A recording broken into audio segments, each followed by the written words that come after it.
tardes a todos nuevamente. Y bueno, pues esta mañana hemos estado hablando de Marte, la Luna y los encubrimientos que nos han estado efectuando sobre la cuestión de la exploración del universo. Y ahora vamos a un sitio más cercano.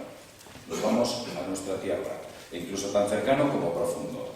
Nos vamos al centro de la Tierra. Decía Gandhi, una frase muy curiosa, decía que la verdad, aunque esté en minoría, sigue siendo la verdad. Hay muchas mentiras que aparentemente, por el mero hecho de estar en mayoría, nosotros pensamos que es verdad, o así nos quieren hacer creer.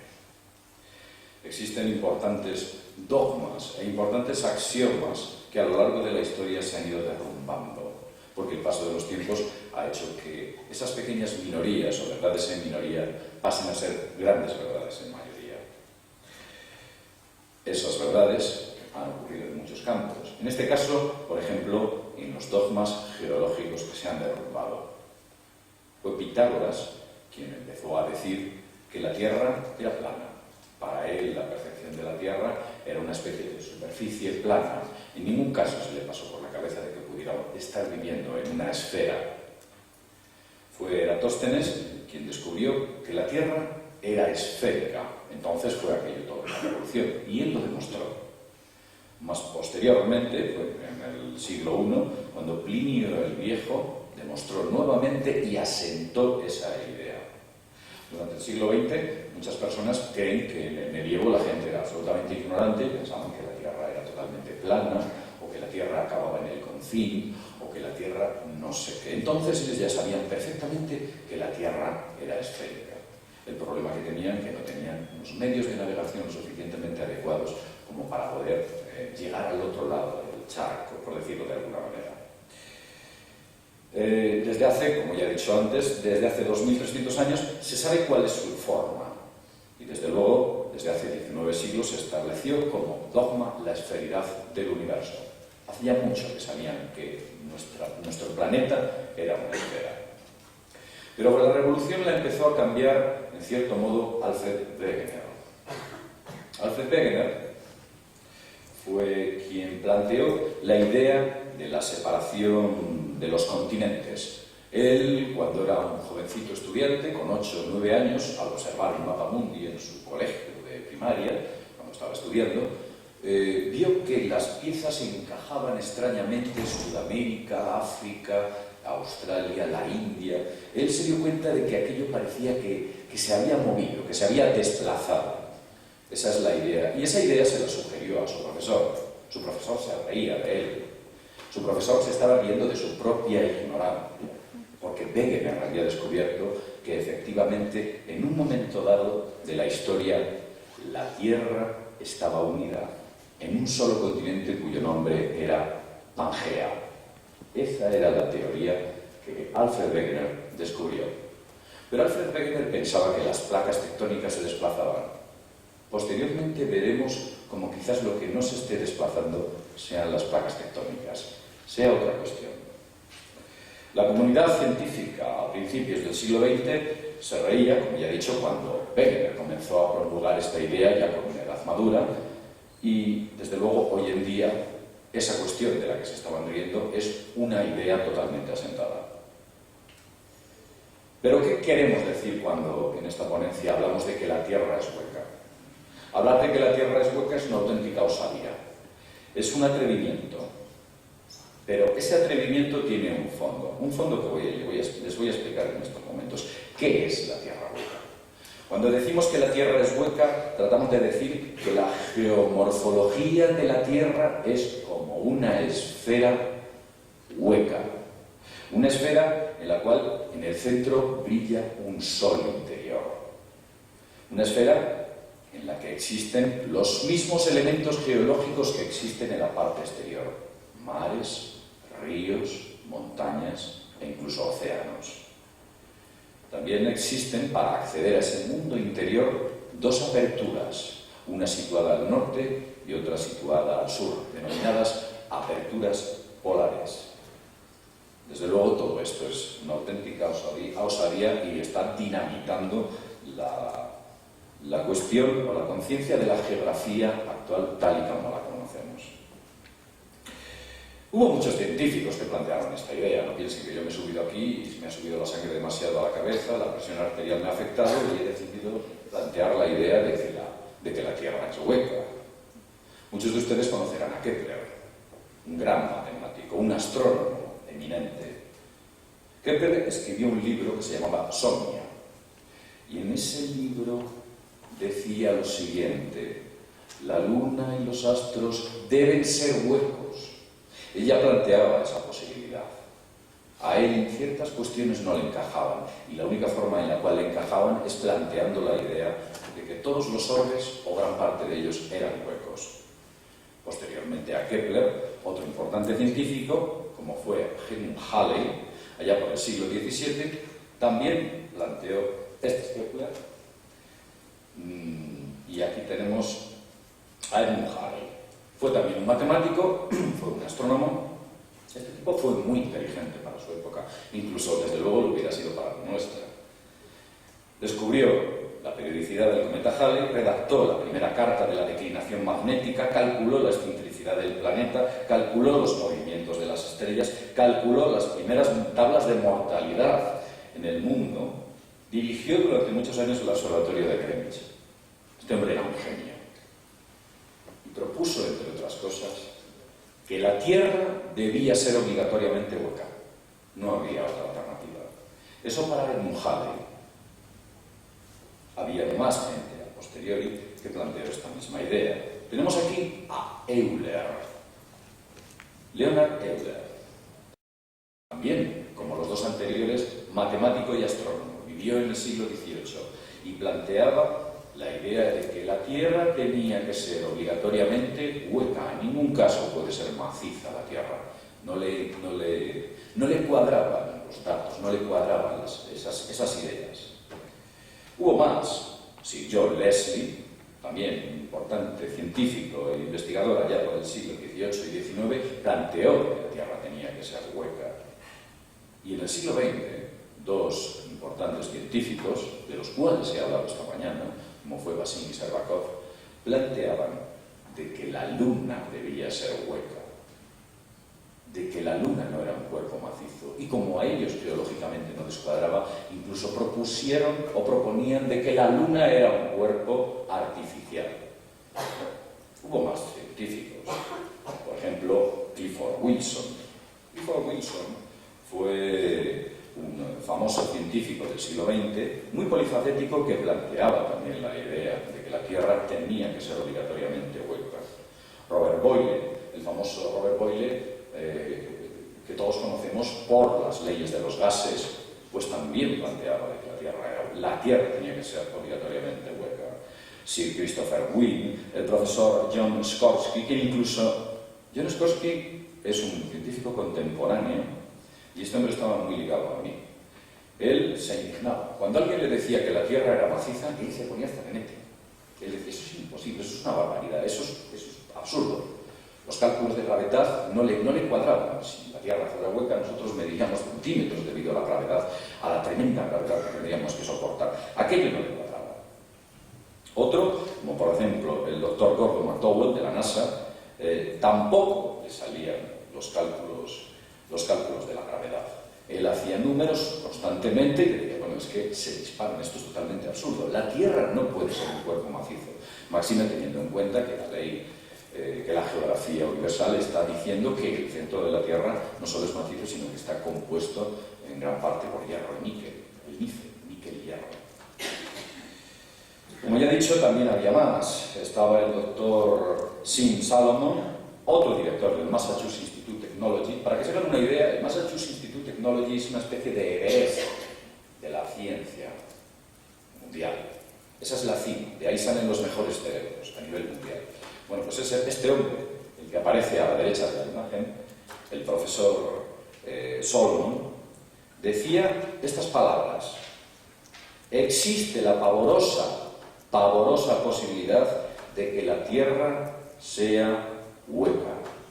Utilizaba este lenguaje. El doctor Farhad Al-Bad, también director del Instituto Smithsonian de la NASA, tomó muy en serio la posibilidad de que la Tierra fuera hueca.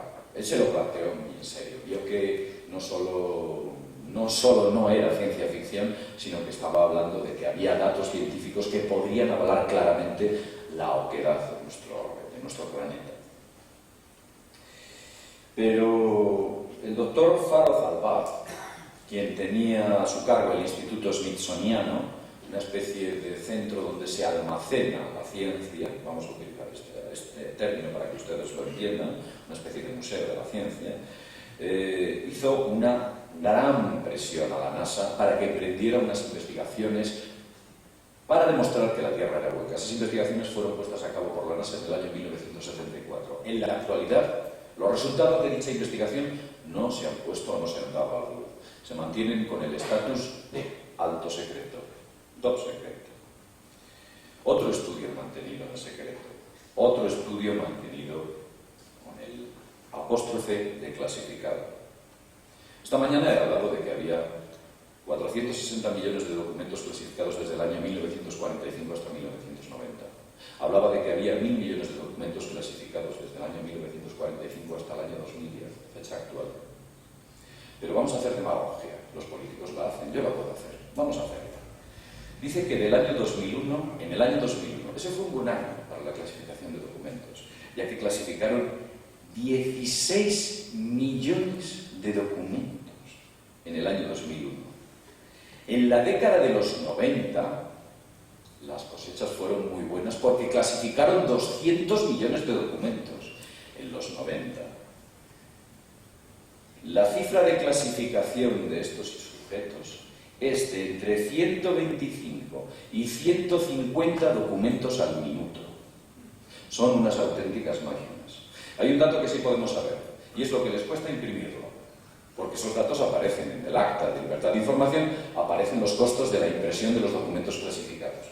Coger una impresora, comprar cartuchos, papel e imprimir les cuesta a los norteamericanos la cifra de 8.200 millones de dólares. Solo en imprimirlos. Toneladas de papel, miles de litros de tinta, en imprimir esa masa de informes clasificados como secretos. Y de vez en cuando, como he dicho esta mañana, desclasifican 100, 200 o grupos de 500 totalmente emborronados, que no sabemos su origen, si en origen lo estaban o lo estuvieron a posteriori, del cual se puede extraer, o de los cuales se pueden extraer muy pocas conclusiones. En resumidas cuentas, lo que antes era secreto, de alguna manera continúa siendo.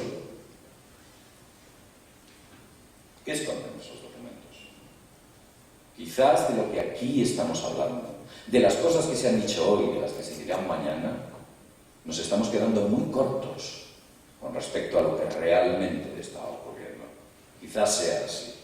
Piensen en ello. Voy a cambiar de tema. Y esto es interesante.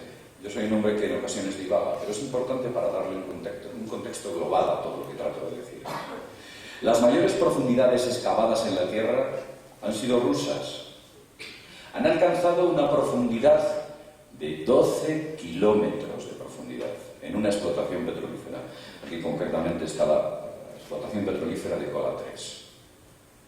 Hace poco, un año, salió la SEL abriendo botellas de champán diciendo que había conseguido un récord, había llegado a 2 kilómetros de profundidad. Digamos que será el récord de la SEL, porque desde luego los rusos son unos auténticos monstruos haciendo agujeros y extrayendo petróleo. Son unas máquinas. Pero hay una cosa muy interesante, y una cosa que en Occidente se está callando y no se está diciendo. Y es que los rusos dicen, miren, las explotaciones petrolíferas que existen en la actualidad en Oriente Medio y en el resto de países cuya profundidad llega a 1,5 kilómetros más o menos, son meros residuos de vastos océanos de petróleo que hay a mayores profundidades. Muchos de los pozos petrolíferos que en la actualidad, que en el pasado se secaron, en la actualidad se han vuelto a llenar. ¿De dónde viene ese petróleo? ¿De dónde viene? Viene de donde están diciendo los rusos. Ellos saben bien dónde vienen. Que por cierto, los rusos han preparado en Bodra, Bodra está en la zona de la India, prepararon una estación petrolífera que creo que ha llegado a 5 kilómetros de profundidad, que ha sido saboteada por agentes de la CIA. También, creo que es Vietnam, donde están utilizando en la explotación de Tigre, una explotación que decían que estaba acabada, están explotando nuevamente y cavando a 6 kilómetros de profundidad, y esa explotación está sacando petróleo a mansalva. Otro de los países que son el eje del mal del Artexaco, quizás. Según los experimentos, ciertos experimentos, la ciencia utiliza varias técnicas para descubrir qué hay debajo, qué tenemos debajo de nuestros pies. Utiliza tomografía de penetración, como he hablado esta mañana, gracias a los efectos de los rayos infrarrojos, dependiendo de la frecuencia y dependiendo de lo que devuelvan, pero también utilizan algo mucho más preciso, como son las ondas de baja frecuencia. Esas ondas de baja frecuencia, con esas ondas de baja frecuencia, ellos consiguen averiguar la dureza y el tipo de material, vamos a decir, que hay en el subsuelo, y a distintas profundidades, algunas de ellas tremendamente profundas. Hay tres tipos de ondas: la L, la S y la P, lateral, primaria y secundaria. Son ondas a una frecuencia muy determinada que, dependiendo la reflexión o la potencia con la que son devueltas, son capaces de averiguar y decirnos, pues mire, aquí hay granito, aquí hay carbón, etc. Los resultados que se han obtenido son sencillamente alucinantes. Entre 450 y 500 kilómetros, todo es compacto, perfecto, todo va bien. Pero cuando llegamos a los 500 kilómetros de profundidad con estas ondas, aparece un silencio, como que ahí hubiera un vacío. Un vacío que se rompe en los 500 kilómetros siguientes. Una cosa curiosa, como que la corteza terrestre tuviera 1000 kilómetros de grosor. Pero ¿qué hay después? Porque ellos han hecho prospecciones a una gran profundidad.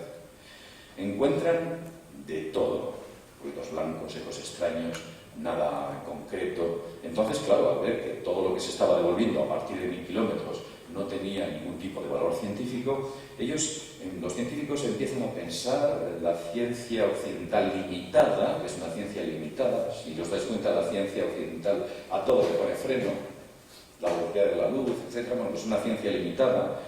Llega y nos da una explicación, como encuentra un vacío a partir de 1000 kilómetros, nos da una explicación y nos dice que todo aquello es debido a los silencios que produce la propagación interpretada debido al choque de las distintas ondas con unas formas. Bueno, una cosa absolutamente peregrina, una cosa absolutamente ridícula y que en nada se ajusta a los resultados anteriormente obtenidos. Sencillamente, la comunidad científica internacional, a nivel geológico, no sabe lo que hay a partir de 1000 kilómetros de profundidad.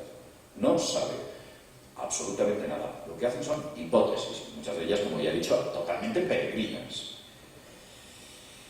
Hay cuestiones adicionales. Cuando la ciencia habla de la geología de la Tierra, por ejemplo, dice que cada 30 metros de profundidad la temperatura aumenta 10 grados. La Tierra está caliente. Pero claro, si nos damos cuenta que el centro de la Tierra está a 6.500 kilómetros, si aumentamos 10 grados cada 30 metros, el centro de la Tierra debería estar a 220.000 grados. Eso supera la temperatura de la corteza del Sol. Yo creo que nos están tomando el pelo, sencillamente. Yo creo que nos están engañando.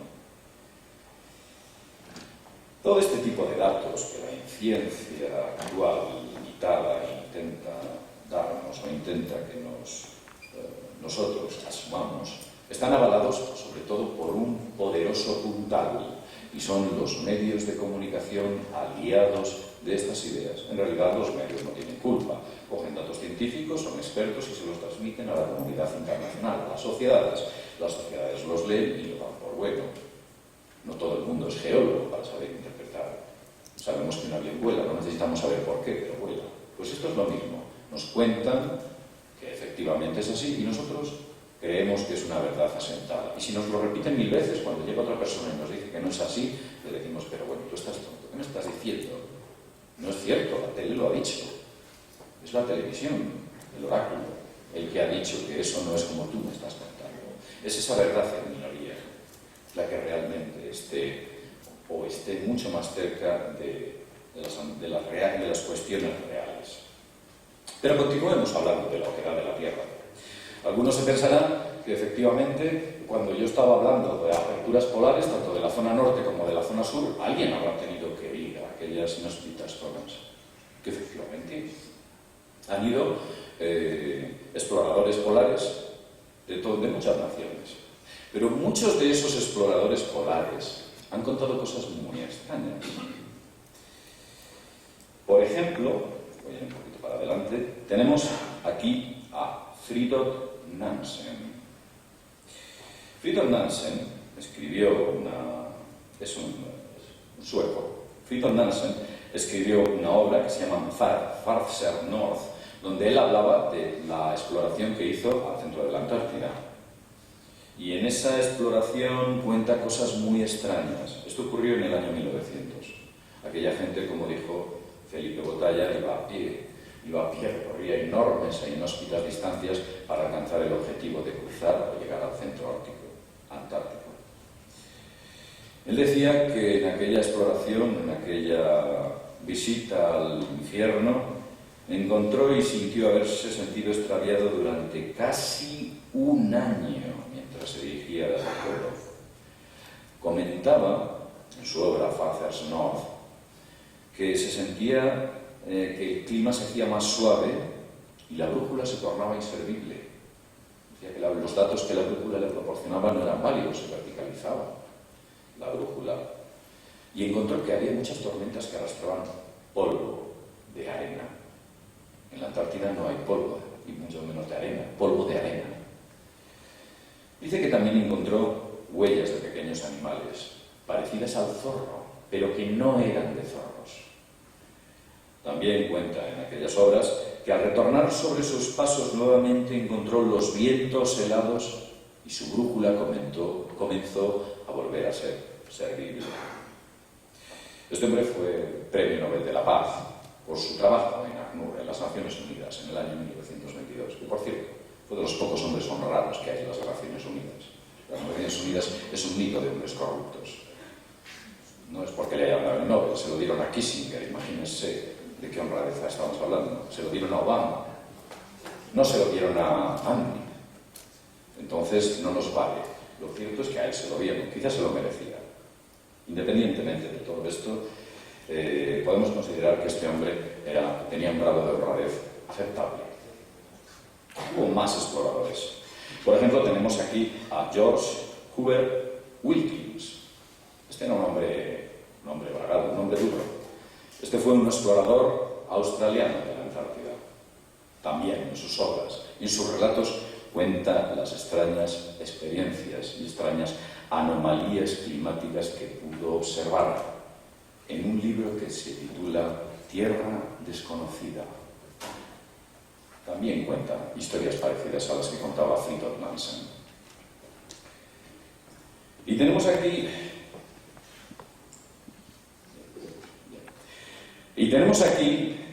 a Richard Bert, del cual ha hablado el señor Botalla hace un rato. Pero en este caso vamos a hablar de Richard Bert en otro contexto. En el contexto que vamos a hablar es un poco históricamente. ¿Quién fue Richard Bert? ¿De dónde viene este hombre? ¿De dónde surgió? ¿Quién financió a Richard Bert? Richard Bert, entre 1920 y 1930, fue financiado por Ernest Ford y por un nombre que a lo mejor a algunos de ustedes les suena: Nelson Rockefeller. Aquí aparece nuestro misterioso filántropo, un hombre muy cariñoso. El señor Rockefeller le dio $400.000 el año 1920. Tenía mucho interés en saber lo que había en la Antártida. En 1938, Richard Bert fue un héroe nacional porque fue el primero en cruzar el Ártico con un avión, o acercarse bastante al Ártico y cruzarlo con un avión sin llegar a la zona totalmente polar. Entonces, bueno, pues fue un héroe nacional a la altura del propio Lindbergh. En el año 1938, Richard Bert es llamado a Alemania por una serie de exploradores antárticos también que tenían previsto realizar una expedición a Noruega, de la cual ha hablado el señor Botalla. Estas 84 personas con las que se reunió, le dije, el líder de ellos era Alfred Richard, que fue un importante miembro de las SS, y enviaron pues, el famoso buque News Havelland, enviaron los aviones, donde hicieron 11.000 fotografías. Todos estos datos ya se los ha comentado el señor Botalla. Pero hubo una filtración sobre lo que allí se trató. Los alemanes decían que lo que habían hecho los noruegos en la exploración antártida era vergonzoso. Los noruegos decían, es que nos hemos equivocado al topografiar la Antártida y nos la hemos anexionado casi entera, porque en realidad lo que habían hecho era falsificar los mapas de la Antártida para anexionársela. Cuando llegaron los alemanes y hicieron las prospecciones adecuadas con sus aviones, vieron que lo que los mapas de los noruegos mostraban con respecto a lo que allí había no se parecía absolutamente nada. Sencillamente lo habían hecho para una cuestión de anexionamiento, de anexionarse ese tipo de cuestiones. Fue Alfred Richard quien contó que encontraron en aquellas prospecciones vastas zonas libres de hielos, con vegetación y fauna, en una zona donde las temperaturas alcanzan 50, 60, 70, incluso más de 80 grados bajo cero. Y esos pequeños oasis, ¿por qué? ¿A dónde habían llegado con aquella prospección? Posteriormente se hizo la operación Hae-Jung y todos sabéis, como ya ha dicho antes el señor Botalla, que le gustaría, en una serie de declaraciones que efectúa a diversos medios de comunicación, Richard Berg, entre otras cosas, también dijo: me gustaría ver antes de morir nuevamente esa tierra que se extiende más allá del polo. ¿Qué hay más allá del polo? El polo es el confín. ¿A qué tierra se refería? Y también él hablaba de esa tierra que se ve reflejada en los cielos. ¿Qué tierra se ve reflejada en los cielos? ¿A qué se estaba refiriendo el almirante Richard Berg? Esta foto la han visto hace poco. Es una oquedad que hay en la Antártida. Cuando los satélites artificiales que efectúan fotografías sobre la superficie de la Tierra, muchos de ellos privados, y que venden esas imágenes, por ejemplo, a Google, y Google las publica, lo hacen con bandas, unas tiras, unas bandas. No piensen que toda la Antártida se ve con esta nitidez. Esto es una rara avis. Esto es muy raro encontrarlo. Y dentro de esa rareza, esas pocas bandas que nos han mostrado, se pueden apreciar esas dos oquedades. Esas dos oquedades, y en esta en concreto, una especie de mecanismo totalmente artificial. No parece demasiado natural lo que ahí se nos muestra. Esto lo pueden ver en Google Earth. Pero vamos un poquito para atrás, que quizás hay un tema del que no he hablado. Esta tierra que ven ustedes aquí achatada es una tierra que nos muestra las anomalías gravitatorias que se están produciendo en la Tierra, medidas en miligrados. ¿Por qué en algunos sitios la gravedad es más densa que en otros? E incluso dentro de zonas oceánicas vemos que cambia, se modifica. Y esa gravedad es mutable, es variable. Hay importantes operaciones científicas que han demostrado que la gravedad en la Tierra, usted no pesa lo mismo, por ejemplo, en Australia que en Indonesia. No pesa lo mismo al este de Sudamérica que al oeste, cuando en realidad debería haber una constante. Y las diferencias son muy acusadas, van incluso mucho más allá de lo que podemos pensar que puedan influir las, digamos que cordilleras montañosas. Aquí está. Este es el señor William Wright. Escribió un libro titulado The Phantom of the Poles, Los fantasmas de los polos.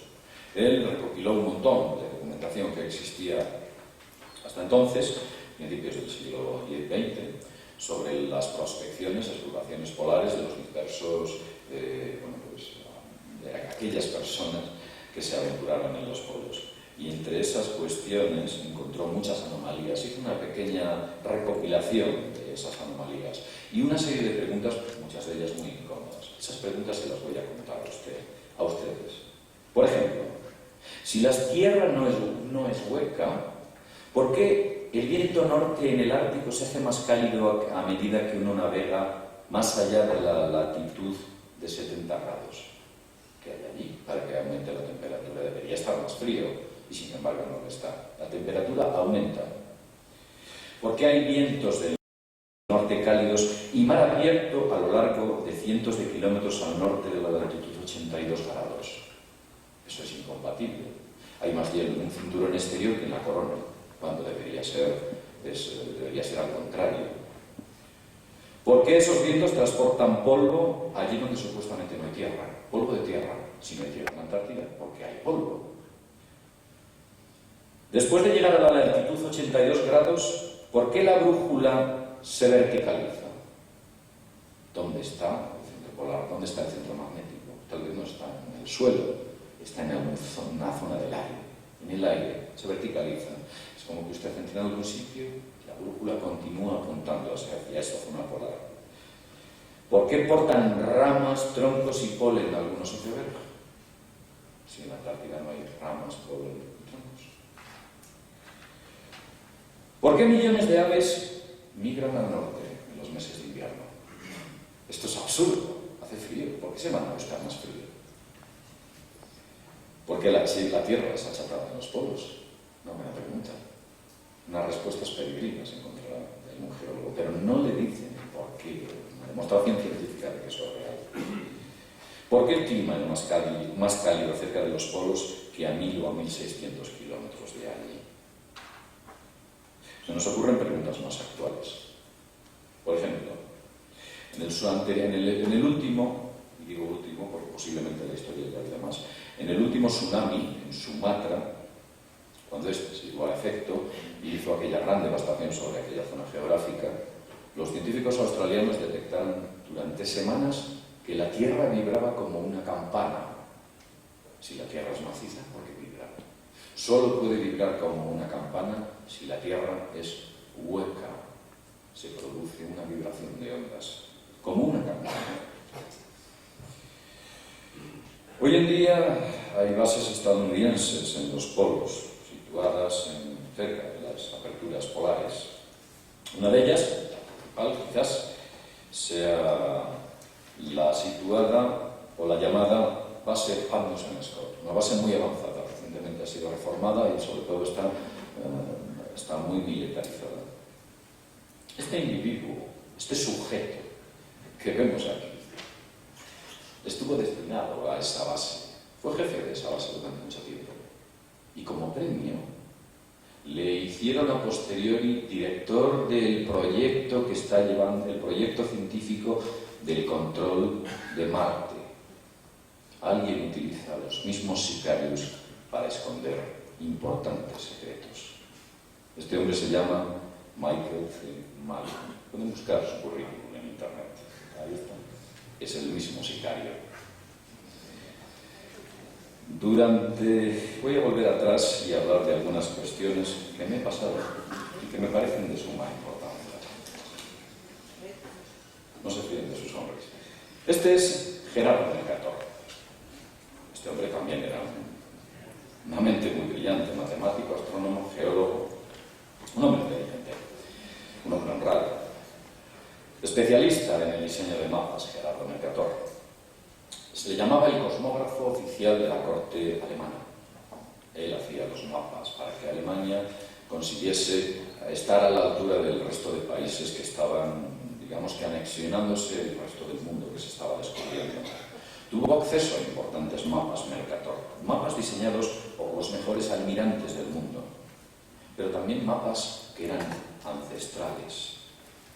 Y Mercator, entre aquellos mapas que diseñó uno muy extraño, este.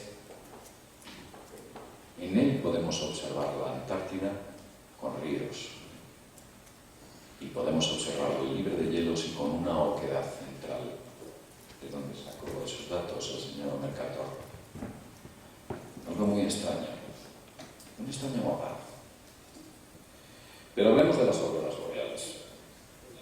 Las auroras boreales se conocen desde hace mucho tiempo en las zonas polares, cuando llega la tarde, en verano, el sol cae y no llega a meterse, aparece nuevamente. Pero en los meses de invierno ocurre lo contrario. El sol parece que va a amanecer, pero no amanece. No obstante, se mantiene una iridiscencia en el cielo que permite a aquellas gentes pues, verse la cara el uno al otro. Esa iridiscencia es llamada las auroras boreales. En algunos sitios es muy acusada. Estas auroras boreales se encuentran en el norte y en el sur. La respuesta que la ciencia da es muy peregrina, como antes. Dice que son unas eyecciones geomagnéticas solares que la luz difumina con la ionización terrestre. Yo creo que ni ellos saben de qué están hablando. Lo que ocurre realmente es que esa es la luz que sale del interior, del sol interior de la Tierra, que es reflejada en la atmósfera y se produce un efecto de reflexión en verde. Eso es, por eso es en el norte y en el sur. Por eso aparecen las auroras. Y esas auroras no solo hay en la Tierra, sino que hay en el resto de planetas del sistema solar conocido. Porque en todos ocurre el mismo efecto. Es la luz que sale por la oquedad polar norte y la oquedad polar sur. Produce un efecto de reflexión sobre la atmósfera. Bueno, antes hemos hablado de que los norteamericanos, también los rusos, tienen la base Vostok, una importante base, pero desde luego no está tan cerca de la oquedad polar como la base de Amundsen-Scott. España tiene una base cerca de la... Bueno, dicen cerca de la Antártida. Es que eso es hacer ya, vamos, está a 3.000 kilómetros. O sea, en una isla perdida muy cerca de Chile, etc. Ellos dicen sí, mandan allí el famoso... Hay un buque que se llama el Hespérides, quiero recordar que se llama así, lo mandan allí, estamos haciendo investigaciones de pingüinos, bla, bla, bla, y en realidad es que están a una distancia a 3.000 kilómetros. Concretamente, en el archipiélago que tengo aquí apuntado, Shendan, en la isla de Livingstone, situado a 3.000 kilómetros de la base norteamericana. O sea, es que los norteamericanos no quieren ni que los españoles se acerquen por allí, ni los españoles ni de lejos. Los Estados Unidos y las convenciones internacionales de vuelo convencional de avión, tienen prohibido que los aviones sobrevuelen los polos. No sabemos por qué, pero lo tienen prohibido. No pueden sobrevolar los polos. Pero este dato es nuevo. Esto que ustedes aquí ven no son las autopistas de los aviones. Son las autopistas de los satélites artificiales. ¿Por qué esto? ¿Qué hay? ¿Por qué no sobrevuelan eso? Tanto en el norte como en el sur. Aquí hay otra toma más detallada. Esto es de la Antártida. Son grados y movimientos de los satélites artificiales. Quizás hay una aberración magnética gravitacional ahí. Tal vez la gravedad impida que esos satélites se mantengan en órbita. Quizás si cruzan por ahí caigan o se pierdan. Porque ahí está, es una zona donde está una de las cavidades polares, tanto en el norte como en el sur. Por eso está prohibido que los satélites en órbita se sitúen en una órbita que cruce sobre la Antártida o sobre el Ártico. Hablando de satélites, les contaré una historia. Hace tiempo tuve ocasión de ver un vídeo promocional de la NASA en la que se veía esto.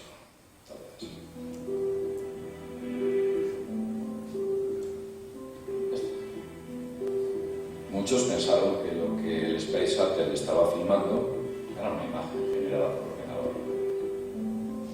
Alguien que había decidido hacer esta toma. No sé si se ve bien, creo que se aprecia. Se ve que de vez en cuando la toma se desenfoca, ¿no? Hay ciertos detalles que dan credibilidad a la toma.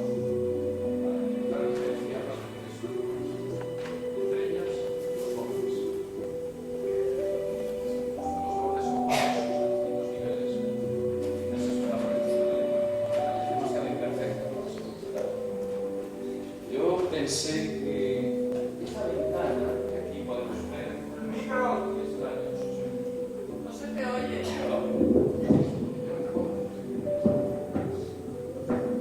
Esas ventanas que aparecen, esa ventana desde la cual se está filmando, en la cual en ciertos momentos aparecen minúsculos detalles, yo sabía que esa ventana correspondía en realidad a algún salto, a algún transbordador. Esa ventana en la cual vemos aquí ciertos detalles, ciertos remaches, una curvatura, unas formas. Eso correspondía a algo. Efectivamente, después de analizar un montón de ventanas, de observar un montón de imágenes que había, porque la NASA disponía sobre sus satélites, vamos a intentar avanzar. Pude encontrar la ventana. La ventana es esta.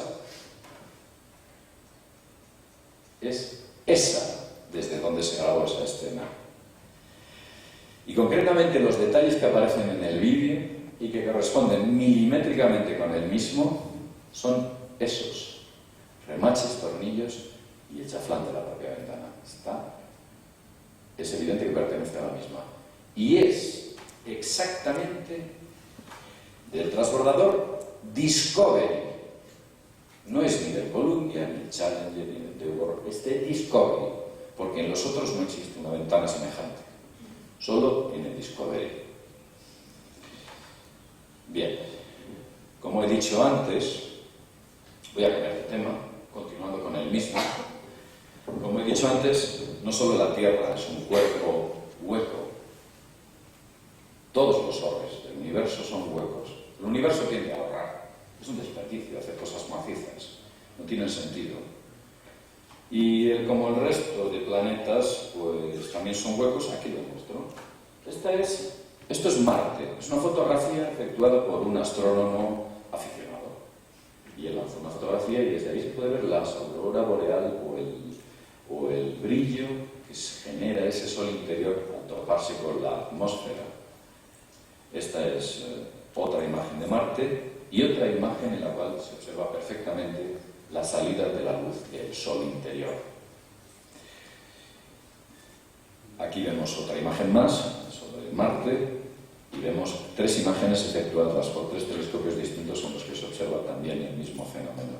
Además, se está diciendo que esos son los polos marcianos. Efectivamente, es una zona polar. Pero ese brillo, el brillo que devuelve los planetas tiene un nombre, se llama albedo. Y es la cantidad de luz que devuelve un planeta. Marte tiene su albedo, pero ese brillo es generado, no es albedo. Es un brillo, una luz que sale de Marte. Aquí tenemos a Saturno, con sus maravillosas auroras boreales, también correspondientes a la cavidad polar norte y la cavidad polar sur, su sol interior. Otra fotografía de Saturno, otra fotografía más de Saturno y de sus auroras boreales. Esta ha sido modificada digitalmente. Esto es Júpiter. Aquí vemos Júpiter y sus auroras boreales, que por cierto también las tiene al norte y al sur. Júpiter nuevamente con sus auroras boreales reflejadas sobre las masas nubosas del planeta.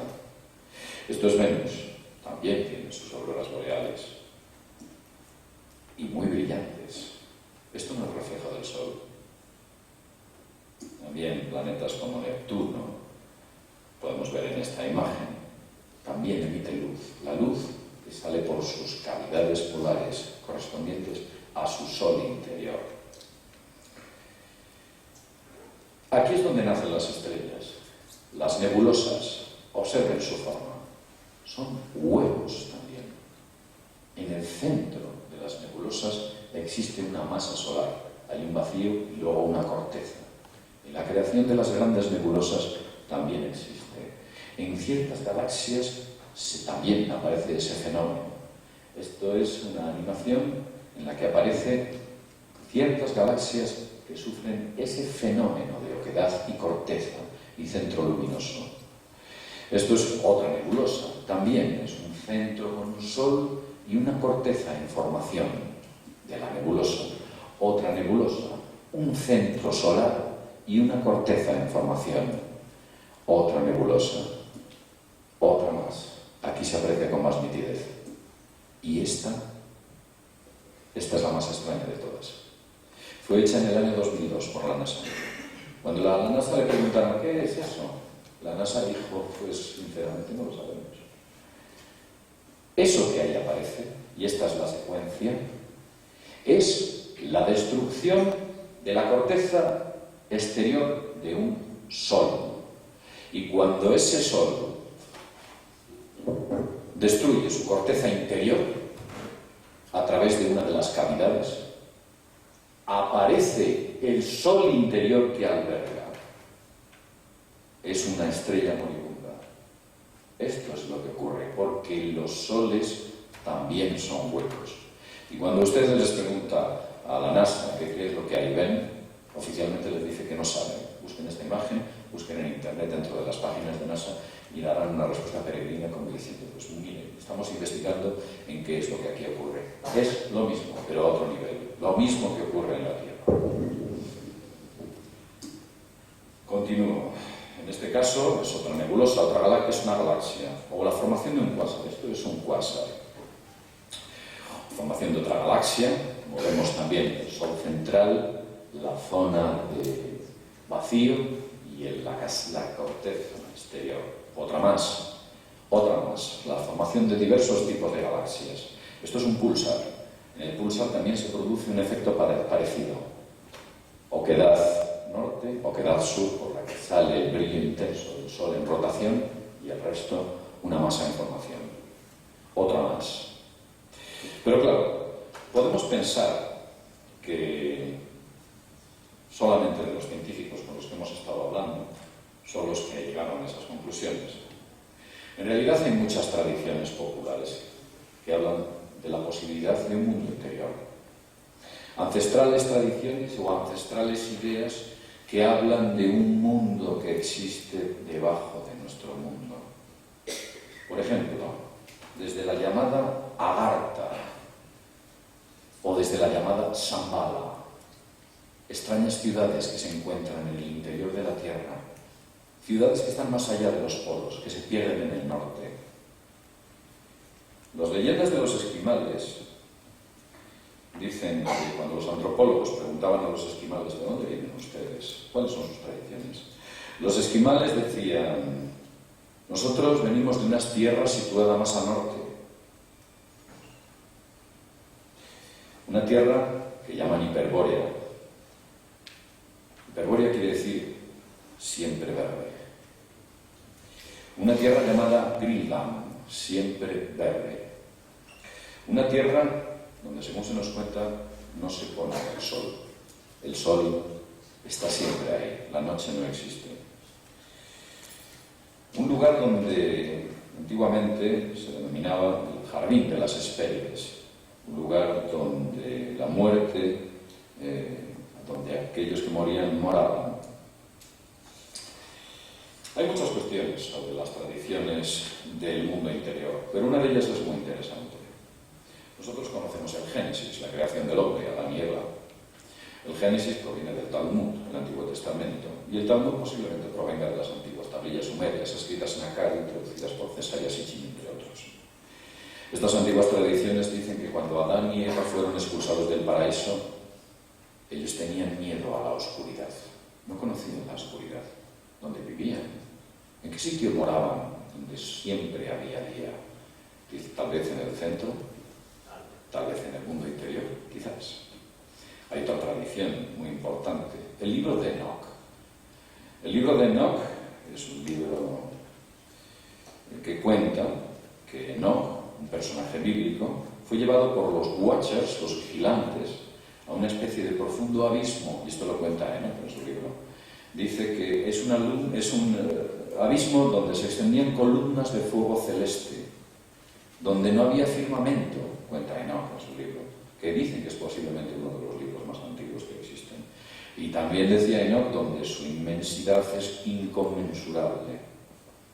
Así podemos recordar numerosas tradiciones. Hay muchas culturas separadas por océanos, por distancias largas, enormes en el tiempo, hablan de lo mismo, antiguas tradiciones. También, en la actualidad, sin ser una tradición, nos encontramos fotografías satélite censuradas.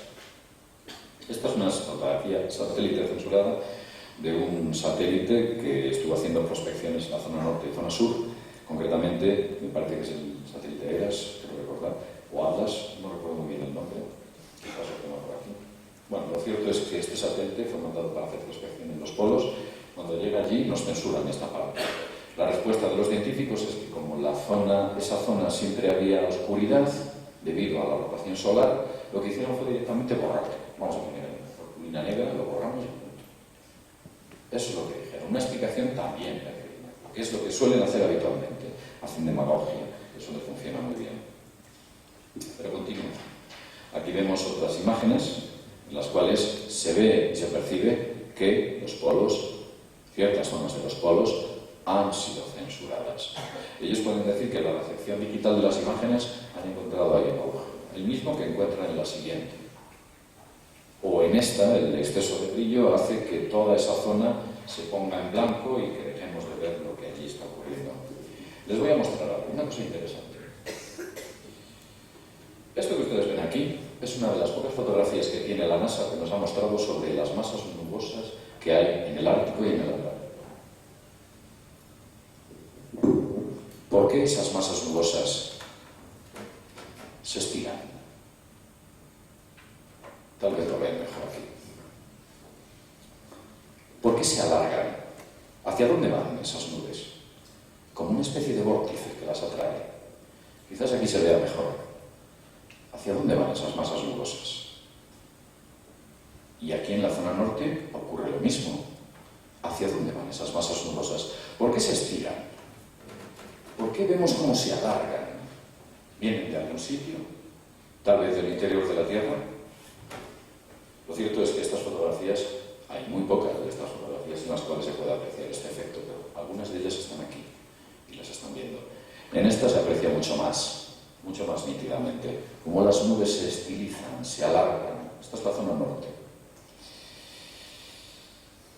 Y ustedes recuerdan cuando les hablé de Alfred Wegener, que decía que todo el continente, inicialmente, en la creación de la Tierra, era todo un continente llamado Pangea, que posteriormente los continentes se empezaron a mover por las placas tectónicas. Después se creó una especie de esa masa informe, ese puzzle extraño que él hace de todas las Tierras Unidas. El caso es que en el año 2005 un norteamericano, Neil Adams, dijo: esto a mí no me parece muy realista. ¿Por qué se mueven las placas tectónicas? ¿Qué pasa? Están flotando sobre... son macizas y están bien asentadas, tienen unos grandes cimientos, son continentes, están bien asentadas. Pero a lo mejor lo que está ocurriendo no es que los continentes se muevan. A lo mejor lo que está ocurriendo es que la Tierra se está haciendo grande debido a su rotación. Y eso se puede ver claramente en este vídeo.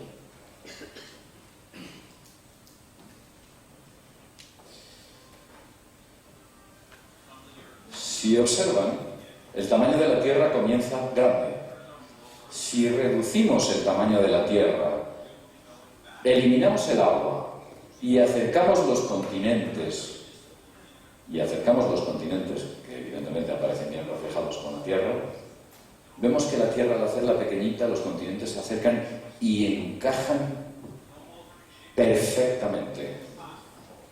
Encajan perfectamente porque en un comienzo el planeta Tierra era eso, tierra, no había mares, o había pequeños mares. Y por eso encajan perfectamente. Aquí pueden verlo. La Tierra es mucho más pequeña que al comienzo del vídeo. Y si unimos este enorme rompecabezas, vemos que es la única manera en la que encaja. No hay movimientos tectónicos, hay crecimiento del planeta debido a su rotación. La corteza se agranda. Y hay un momento crítico, quizás dentro de millones de años, cuando esa corteza llegue a una masa crítica y le ocurra como a aquella estrella que pudimos ver. Se desprende de ella y aparece el Sol interior. Este es el movimiento contrario. Podemos ver cómo, según va creciendo el planeta, los continentes se van separando y efectivamente coinciden con lo que actualmente, de manera geológica, tenemos. Es una prueba muy clara de que lo que ocurre no es que las placas tectónicas se muevan, sino que el mundo se está haciendo más grande.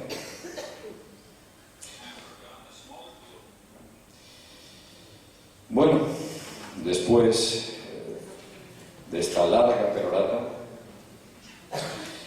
decir que tenemos que mantener una mente abierta con nuestras ideas. Yo no soy un misionero, yo aquí no vengo a pedirles a ustedes que crean lo que les estoy contando. Estoy contando unos hechos que ustedes pueden ver y comprobar y contrastar de que efectivamente son así. Pero sí que les digo que deben mantener una mente crítica y una mente abierta a nuevas ideas, que quizás sean ideas del progreso. No podemos anclarnos en el pasado. Yo pienso y sospecho que importantes facciones dentro de ciertos gobiernos saben perfectamente esto y nos mantienen en la más absoluta ignorancia. Tienen interés, como decía esta mañana, en mantenernos en esa ignorancia. Hace muchos años alguien dijo la verdad os hará libre, esta mañana he hablado de ello, y aquí ocurre lo mismo. El problema es el siguiente, y esto es una frase que digo de vez en cuando. Quien dice una mentira emprende una gran aventura, porque tiene que decir muchas más para sostener la primera. El que está sosteniendo esta mentira tiene los mejores recursos económicos, los mejores recursos humanos y los mejores recursos técnicos. La pregunta es ¿quién detenta ese poder? ¿Quién está detrás? Alguien que quizás no conozcamos. Alguien que quizás para averiguar su nombre, como decía David Icke, es labor de toda una vida. Hay alguien detrás de todo esto que está manteniendo esto y esos millones de documentos en el más absoluto secreto. Tiene grandes intereses en mantenernos en la ignorancia, en la más absoluta ignorancia. Es mucho lo que nos ocultan, pero mucho más es lo que nos queda por descubrir. Si es grande el agujero, es más grande la montaña. Y bueno, con todo lo dicho, espero que hayan entendido el concepto que he tratado de transmitirle. Muchas gracias por la atención.